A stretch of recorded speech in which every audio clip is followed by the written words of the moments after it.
அடுத்தது ஸ்டாலின் தான். அமைச்சர் செய்த வேலை அஸ்திவாரத்தை கையில் எடுத்த இடி.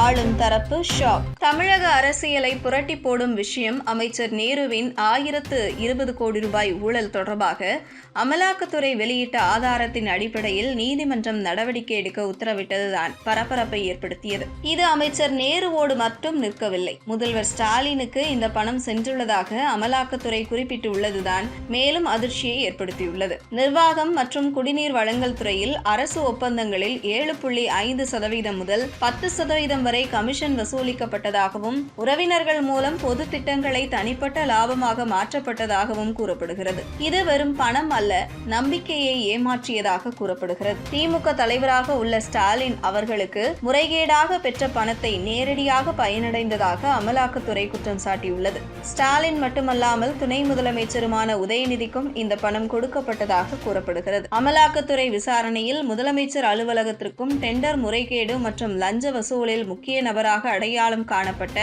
கவிபிரசாத் என்பவருக்கும் தொடர்பு இருப்பதாக கூறப்படுகிறது. அமலாக்கத்துறை தகவல்படி இந்த வலை நகராட்சி அமைச்சகத்தில் இருந்து மாநிலத்தின் உயர்ந்த அலுவலகம் வரை சென்றிருக்கலாம் என்றே சொல்லப்படுகிறது. திமுகவை பொறுத்தவரை கற்றாழை ஊழல் என பெரிய ஊழல் செய்தவர்களுக்கு இதெல்லாம் பெரியதாக இருக்காது.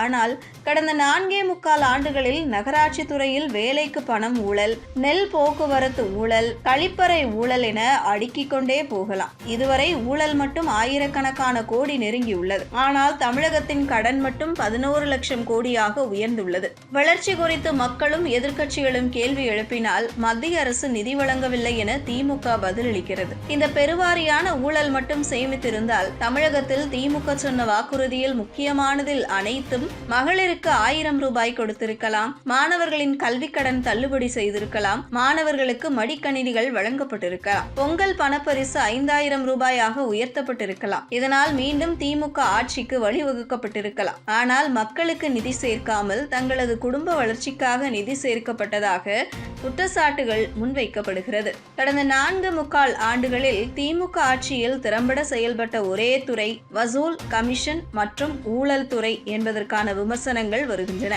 இந்த கமிஷன் மற்றும் ஊழல் மாதிரி திமுக அரசு தமிழ்நாட்டின் வளர்ச்சிக்கு அபாயகரமானது என்றும் உடனடியாக ஆட்சியிலிருந்து அகற்றப்பட வேண்டும் என்றும் கூறப்படுகிறது.